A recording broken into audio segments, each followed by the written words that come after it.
long. Look at Uh, young Nancy. Okay. yeah, yeah, younger Nancy for sure. Younger Nancy. No, Yeah. no, no falling and stuff like that. How far does China have to go? How much more repression? How big a trade deficit and loss of jobs for the American worker? Yeah. And how much more dangerous proliferation has to exist before members of this House of Representatives will say, I will not endorse the status quo. As I mentioned, it's about jobs, proliferation, and human rights. And there are those who say we shouldn't link human rights and trade and proliferation and trade. I disagree. But if we just want to take up this issue on the basis of economics alone, indeed, China should not receive most favored nation status. Right now, we have a $34 billion trade deficit with China, the 1995 figure. It will be over $40 billion for 1996. Since the Tiananmen Square massacre, this figure has increased 1,000%. The average U.S. MFN tariff on Chinese goods coming into the United States is 2%, whereas the average Chinese MFN tariff on U.S. goods going into China is 35%. Is that reciprocal? On exports, China only allows certain industries into China, of U.S. Industries into China, and therefore only 2% of U.S. exports are allowed into China. The U.S. allows China to flood our markets with a third of their exports, and that'll probably go over 40%. And it's limitless because we have not placed any restriction. In terms of jobs, this is the biggest and cruelest hoax of all. Not only do we not have market access, not only do they have prohibitive tariffs, not only are our exports not let in very specifically, but China benefits with at least 10 million jobs from U.S.-China trade. The president in his statement requesting this special waiver said that China trade supports 170,000 jobs in the United States, 170,000 jobs, whereas our imports from China support 10 million jobs at least. Fact is that U.S.-China trade is a job loser. And one of the reasons that it is because well, first let me just make another point, and that is that our colleagues on the other side of this issue will say the trade with China, exports to China have increased 3 times in the last 10 years. They have. But they fail to mention that imports from China have increased 11 times, thereby leading to this huge trade deficit. The other issue, in addition, if intellectual property is a $2 billion, $3 billion loss, technology transfer is in the hundreds of billions of dollars. If you want to sell to China, your products into China, the Chinese insist that you open a factory there. They misappropriate your technology, open factories of their own, and then say to you, now we want to see your plan for export. That the Chinese want American products that are made in China. And the most serious of these transfers of technology are in the airline industry, where Boeing tail sections of the Boeing 737s were mostly made in Wichita, Kansas. Now they are made in Shen province, where workers make $50 a month. And the transfer of the technology and the transfer of the jobs has taken place. General Motors, Ford, they're all fighting to get in to build factories there so they can make parts there. They want MFN so they can get those parts back into the United States. So we are exporting not low-tech jobs and textile jobs. We're exporting our technology. Now, if you take a country the size of China with the very cheap, and in some instances, slave labor, the lack of market access, the rip-off of our intellectual property, the transfer of technology, a country that is not willing to play by the rules in any respect in this trade relationship, you have a serious threat not only to our relationship, but to the industrialized world. And if there's one message that I want our colleagues to understand today and our constituents, is that on this day, your member of Congress could have drawn the line to say to the President of the United States, do something about this U.S.-China trade relationship that is a job loser for the United States. Shout out to Nancy. Shout out to old Nancy. That is a phenomenal presentation. What they have said, further, what they have said is that we need to not worry about manufacturing in America, because what we should establish is a policy of unfettered free 2008. trade. We don't need tariffs. Bernie Sanders. What we need is to allow corporate America the freedom to throw American workers out on the street. People are making 15, 20, 25 bucks an hour, healthcare, pensions, throw them out on the street, because somehow, Madam President, we are going to create wealth in America and good paying jobs in America as we shut down plants. We move to China, corporations there pay workers 20, 30 cents an hour, and we bring the product back into this country. And anyone who goes shopping in a mall knows how difficult it is today to find the product made in America. But that is the philosophy. And I have to say, in that regard, the champion, and he is honest on this one. Senator McCain has been criticized recently for not being the most honest candidate we have seen in terms of his ads and so forth. He has been honest on this one. He is the lead advocate of unfettered free trade. And that's an also important part of this right-wing ideology, that it is good for America that corporations can go to China and bring products back into this country. When it comes to the international system of commerce and trade, it's legitimate for poor countries to continue to seek access to wealthier markets. And by the way, wealthier markets, that's not the big problem that you're having. A small African country is sending you tea and flowers. That's not your biggest economic challenge. It's also proper for advanced economies like the United States to insist on reciprocity from nations like China that are no longer solely poor countries, to ensure that they're providing access to their markets and that they stop taking intellectual property and hacking our servers. What would you do differently, Donald? I'd make our allies, forgetting about the enemies you can't talk to so easily. I'd make our allies pay their fair share. We're a debtor nation. Something's going to happen over the next number of years with this country, because you can't keep going on losing $200 billion, and yet we let Japan come in and dump everything right into our markets and everything. It's not free trade. If you ever go to Japan right now and try to sell something, forget about it, Oprah. Just forget about it. It's almost impossible. They don't have laws against it. They just make it impossible. They come over here, they sell their cars, their VCRs, they knock the hell out of our companies. And hey, I have tremendous respect for the Japanese people. I mean, you can respect somebody that's beating the hell out of you, but they are beating the hell out of this country. Kuwait, they live like kings. The poorest person in Kuwait, they live like kings. And yet they're not paying. We make it possible for them to sell their oil. Why aren't they paying us 25% of what they're making? It's a joke. This sounds like political presidential talk to me. And I know people have talked to you about whether or not you want to run. Would you ever?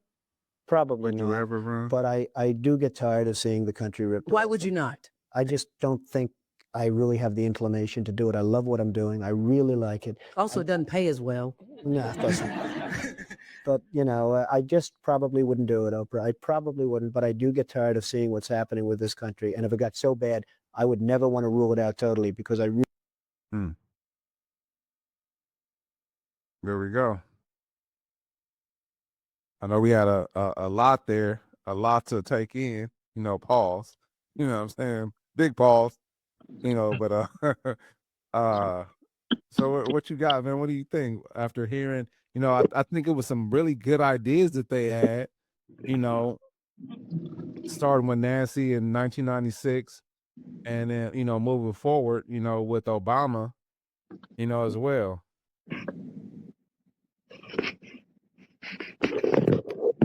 Yeah, I mean, a lot of great ideas, but you know, there's really, I don't know. It's just kind of weird how it just kind of flip flop. You know, at one end you start out like this, and then now on the other end you're like this. It's like a total 180. Right. You know? And if you're really truly trying to, you know, help the country be great, you know, from a democratic standpoint, you know, all those ideas of what you were talking about, you know, make sense. You know, but I guess, you know, after a while, you really couldn't get what you wanted the way you wanted it. So now it's like, okay, let me just go ahead and just launder money away and just make myself rich, you know? So, um, Do you think the Democratic Party is like lost its way? Because you hear her speaking like that, right? And then you've heard like Obama, speaking a certain way. And, to your point, like now, like the it seems like they did a 180, like the verbiage is different. I mean, you got to really figure like, okay, this is a business. So, we have to look at what are we trying to accomplish, in terms of the business battling international, we have to look at, okay, with China, we know that we've been in debt with China for a long, long time. So now they've gotten all these tariffs, at a cheap price all these years. So now it's just kind of like, okay, what do we do to move forward, or what do we do to try to move the country forward? And you have these ideals, but they don't work out for whatever reason, because not everybody's saying eye to eye, because maybe it wasn't their ideal. Maybe they don't feel like, hey, what are we going to get out of it as to being on this side? I don't know. It's a lot of ways to look at it. Politics is a fickle business. And like Oprah was saying, being the president, it doesn't pay very much. Right. So now they figured out, okay, if you're a public servant, how do you start to come away after so many years of being in public office, but now you're a multimillionaire? So politics plays very well, because you construe things in a way, or you manipulate things in a way that you can't get in trouble for what you're doing. Starting wars, manipulating markets, fixing, laws to benefit your corporate friends. I mean, there's a lot of different ways that politics has changed over the years. And now we're at where we're at now, because it's not what it used to be, in my eyes. Of course, there's always probably been something about control, you know, being a world power, but most of the time it's like, how do you make your money? Well, taking from others and then setting up in their country and then charging them, because they owe us money. So Greed got to, a lot of these people. Yeah, it just became the nature of the business. Divide and conquer and control everything. It's just kind of like the old thing. If you'll start to hear, it's like own nothing but control everything. That's what you should be doing in your life in order to live as you truly want to live. You need to, control everything aspect of your life, every shape, way, or form you can. I think that they being the Democratic Party, and I'm still registered that way. I'm still registered that way. But uh, the Democratic candidate wasn't the one I thought would benefit me. But anyway, the Democratic Party, from my understanding, and I wasn't heavy in politics when I was younger, but the way that they presented themselves, or the way that uh s- their speech as it relates to what they're going to change, what they fight for, for the people, etc. um it seems like it changed somewhere along the way. I don't know. That's why actually does it seem like they're lost. And then it's like, people bring up that they have an issue that, they need to, you know, adhere to, what the people are saying. And it's like, nah, we don't. We're doing the right thing. We're saying the right thing. We don't need to change anything we're doing. This is what people want. But overwhelmingly, the election showed them that that's not what people want. That's not what everybody believes. Because if that was the case, then the outcome would have potentially been different.